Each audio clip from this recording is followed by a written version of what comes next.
Continuing physical chemistry, chapter 2, we're beginning section 11 now. Now we're going to talk about the molecular nature of internal energy, which the symbol is capital U.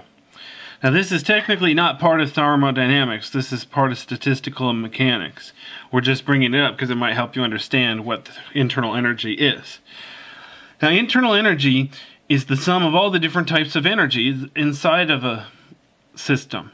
For example, the translational energy of the molecules moving around, the rotational energy of the individual molecules moving around, the vibrational energy of all the internal molecules moving around, the electrical force, coulombic charges, so on, of all those moving around, the intermolecular forces, and of course the rest mass energy. So all that added up is the internal energy of the system.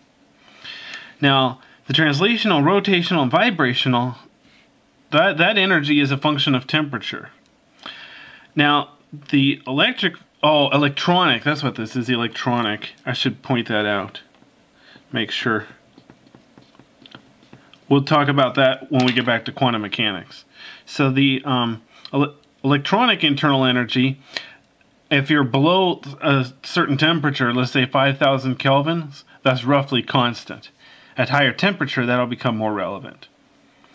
Now, the intermolecular internal energy, that is dependent on temperature and pressure.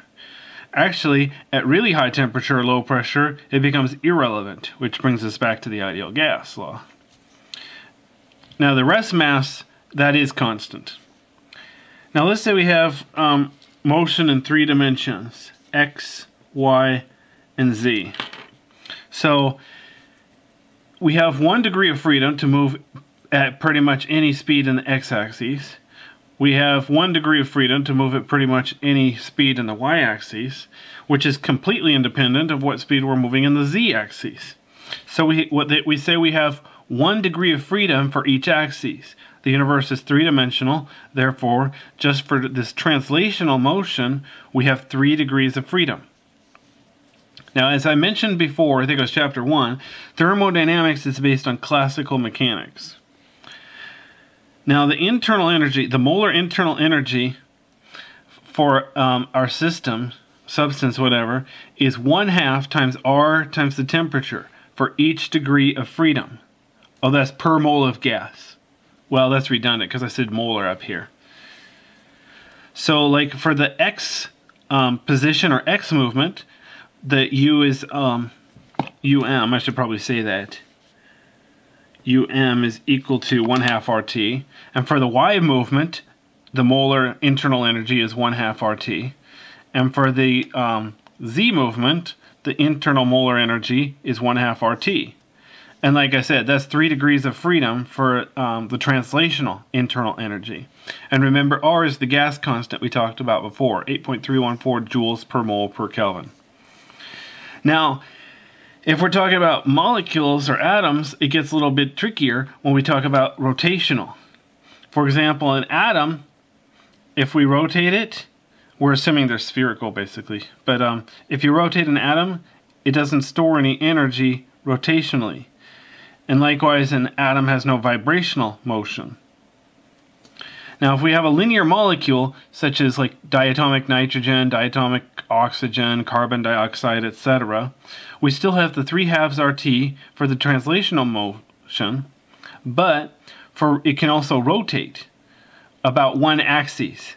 It can rotate about the other axes, but the one where it's linear doesn't count because it won't really store any energy. So that's that. We actually have 2/2 RT. I'd have to show you why, and then for vibrational, it depends on the size of the number of atoms. And capital N is the number of atoms per molecule. So you put in the number of atoms in one molecule, take that, 3 times N minus 5 times RT, and that'll give you the internal molar energy. And again, that's only for linear molecule.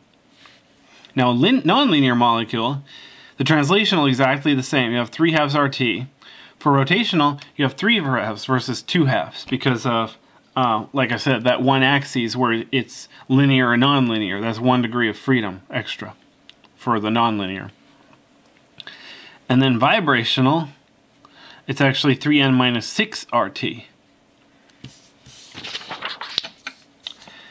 Now, for linear diatomic molecules such as nitrogen or oxygen, then the molar internal energy is 3/2 RT for the translational portion, just RT for the rotational portion, RT for the vibrational portion.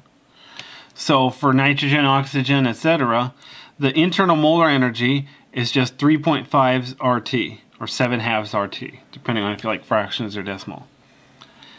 Now, oh, that's weird. I wrote something wrong. I said that's high temperature because we're including electronic. I meant that backwards. If we're at low temperature, the electronic internal energy is constant, so it'll make a difference. Okay, so the molar heat capacity at constant volume, remember, is the partial derivative of internal energy with respect to temperature holding volume constant. Well, we have U is 3.5 RT. So the derivative of 3.5 RT with respect to T is just 3.5 R. So that means that the molar heat capacity at constant volume for these linear molecules such as oxygen and nitrogen and so on should be 29.10 joules per mole Kelvin. This is the prediction based just on thermodynamics. We'll talk later on about whether it's true or not. Now, carbon dioxide is also a linear molecule, but it's not diatomic. I don't know if triatomic is a word, but you know, it's got 3 atoms. So the molar internal energy is 3/2 RT, that's from the translational, plus the RT, that's from the rotation, and then plus 4 RT, that's the various vibrational modes. So that gives us a total of 6.5 RT. So that gives us that the heat capacity, the molar heat capacity, constant volume, for carbon dioxide is 6.5 R. Now that's the prediction by classical mechanics, and that's notice is not temperature dependent. So based on classical mechanics, the heat capacity of carbon dioxide should be constant with temperature. We'll look back at later on exactly why that's not really true. Now, these modes of storing energy are not all the same. For example, let's say we have electronic or energy here, higher energy, lower energy. Electronic energy, you can have a value of here or here or here or here, and there's huge gaps in between, which is why it only becomes relevant at high temperature. When we get to quantum mechanics, you'll see why that is. Now, smaller than that, though, we have the vibrational modes. These are about 10 to the minus 17 joules apart. These are about 10 to the minus 20 joules apart. And then smaller than vibrational modes, with the rotational modes. So these are gaps are about roughly 10 to the minus 23rd joules apart. And then translational energy, it's effectively continuous. I heard it's actually about 10 to the minus 37 joules, but I'm not really qualified to agree or disagree with that. So this is written kind of funny. It says within electronic energy levels there are vibrational modes. They're actually kind of independent. I just meant that the vibrational is smaller than electronic. Within vibrational levels there are rotational levels. That just means that the rotational levels, they're much closer together than the vibrational levels. Rotation is typically in the microwave region. And then within rotational levels, there are translational levels, which is effectively a continuum. Now remember the formula for when you're talking about waves, energy is Planck's constant times the speed of light divided by the wavelength lambda.